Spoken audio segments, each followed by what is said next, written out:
Hello YouTubers. This is an update on the FarmerTec MS380 kit, and wanted to share some my experience with you, and you might find it helpful. I had a couple of comments. Actually, there were requests. Will you cut and with the saw? And I was busy, and the first time it came, I didn't do it, and as I said, I was busy. And when the second one happened, that made me think, well, are there not other videos that people can see? So there wasn't. I found out. So I took time to look at mine, and when I tried to tune it to go cut, I couldn't get above 8,000 RPM. So I knew something was amiss, and there my journey starts there.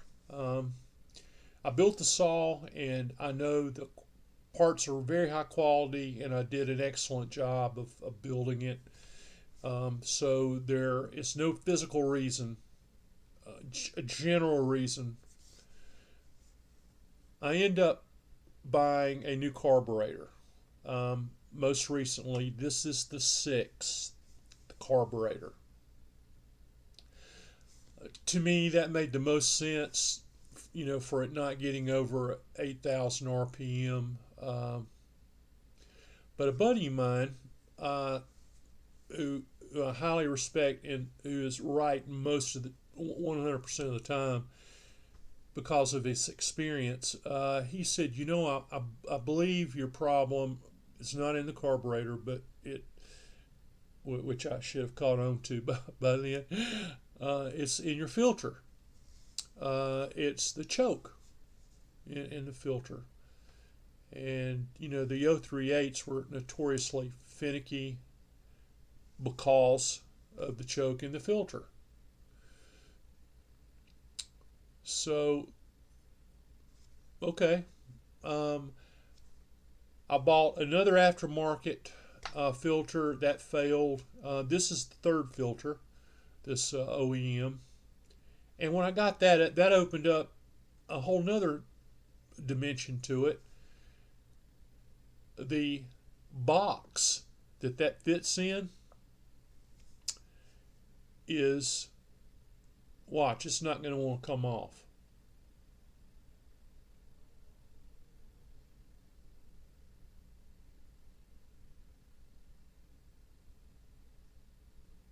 You have to peel it off. And why is that box is about 3 to 5, that shallow box is about 3 to 5 millimeters too shallow compared to what a Stihl was. So when they made the mold for this, it was off slightly. And if you look on the internet, people that are selling these handles, every one of them, majority of them sell the cover with it because you're going to have problems. They sell the filter with it because the filter is a little different, it's a little smaller. So when you go to an OEM, you're going to have to force it on, but it'll work. You just have to force it on. So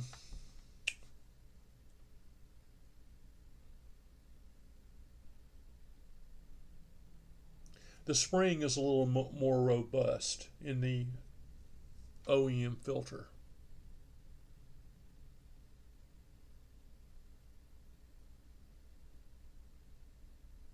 And when I would get it up to get the RPMs up, the spring would give away on the aftermarket, and I believe that's what was causing the problem. But this this continuous carburetor problem I could not. I mean, I just couldn't figure it out. It was just you know, it it makes you question um, yourself. You know, what have I done? What have I overlooked? Um, the the last time I got it fired up, uh, I got a vapor lock, and my plug was soaked, absolutely soaked. And I wasn't able. I didn't have the tack with me, which was unfortunate. I let it heat up so that I could come back and recrank it, regardless of the choke. But when it got a vapor lock, I knew I knew I had a problem. So that's when I went and bought the the Tillotson.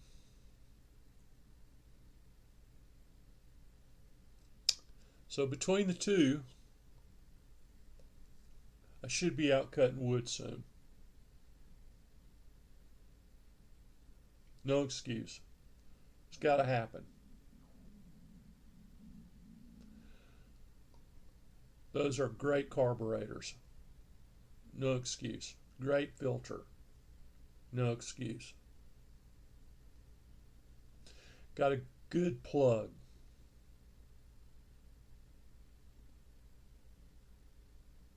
Everything's right. It's going to be dry when I go back to start it.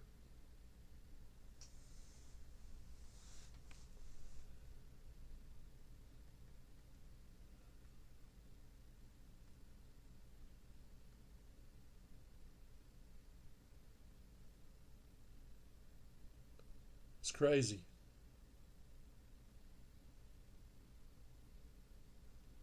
I mean, that plug was soaked.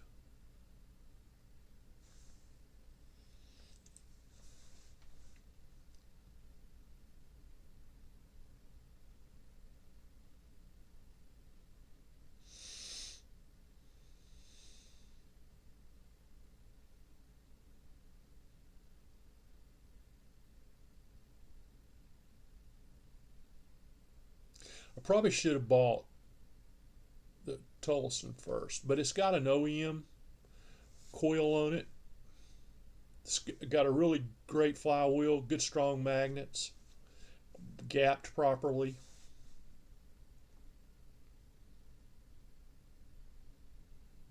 Using high quality fuel.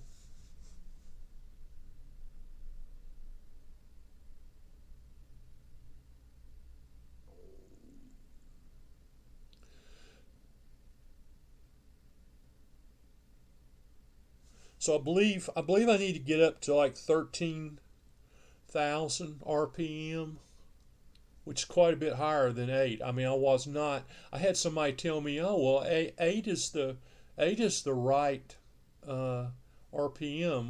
Well, not on this planet. It's not. They had uh, they had it mixed up. Maybe they were thinking about the 070. Um, 8,000 RPM with the wind governors correct on that. So okay, so the plan then is to remove and replace this carburetor with the Tillotson.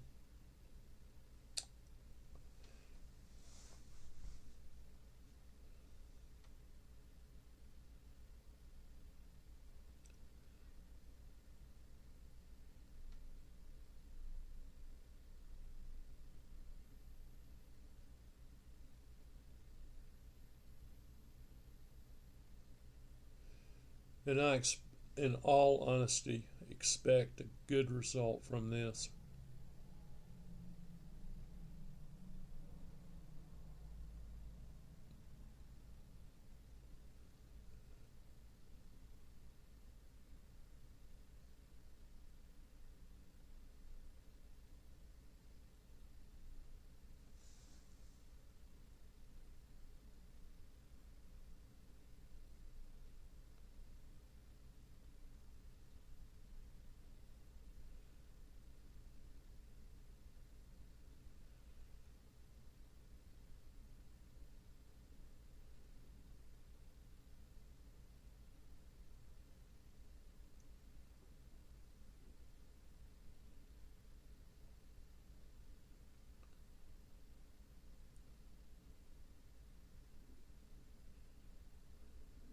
That's a hard little devil to get out once it gets wedged in there. The linkage isn't too bad to get loose on this. You just got to flip the lever up and lift up on the lever, and it pops right out.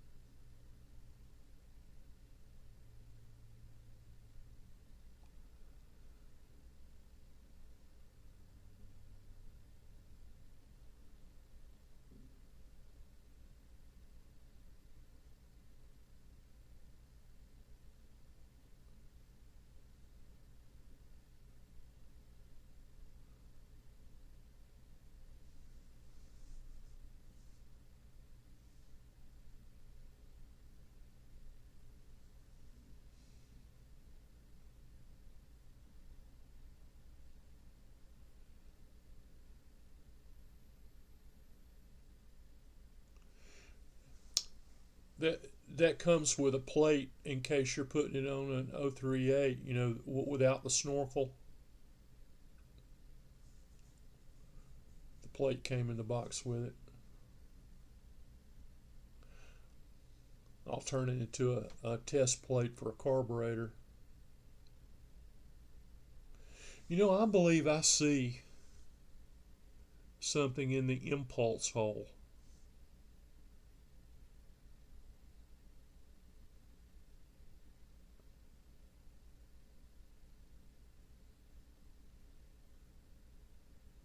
It's white plastic. Holy moly. That would for sure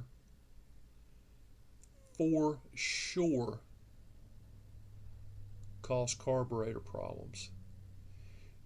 One big sheet and a small strip.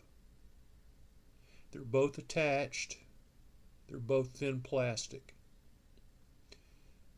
I'm just peeling them away. Good gosh. Incredible. Edible.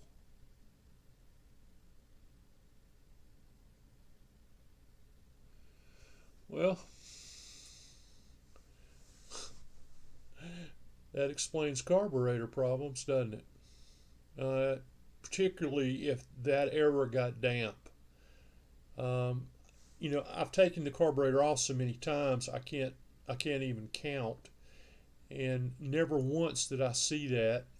So that must have I've been flapping back and forth, and I just happened to catch it, you know, when it was flapped outward.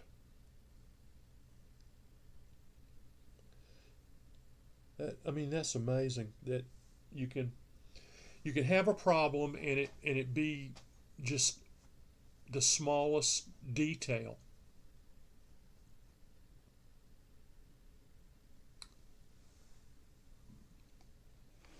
Okay, well, it looks like we're, you know, heading in the right direction then. That was certainly a great find.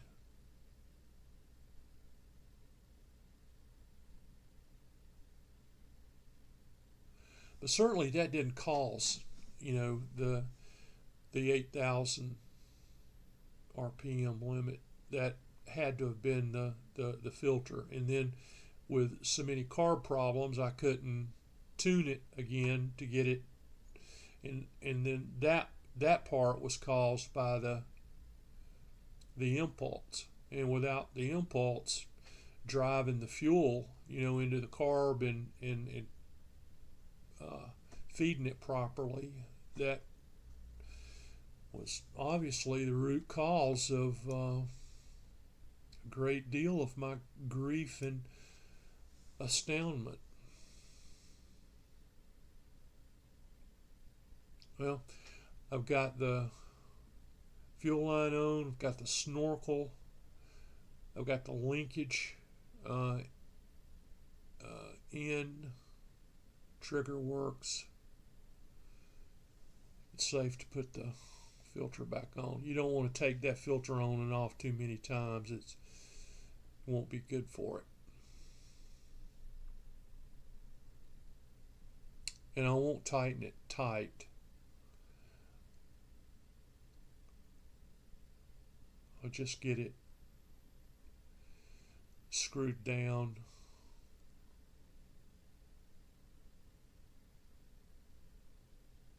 I think it's so tight in there that there's no reason to, be really harsh with it. There's just not that much room for it to move around. By over tightening it, I'm alluding to. Okay, so I'd say that we're on our way to a good result, and I'm really lucky that I caught that. Gosh, can you imagine me putting a new carburetor on there and having that hidden defect? Man. Okay, well, I hope this was helpful. Please like and subscribe. Thank you very much.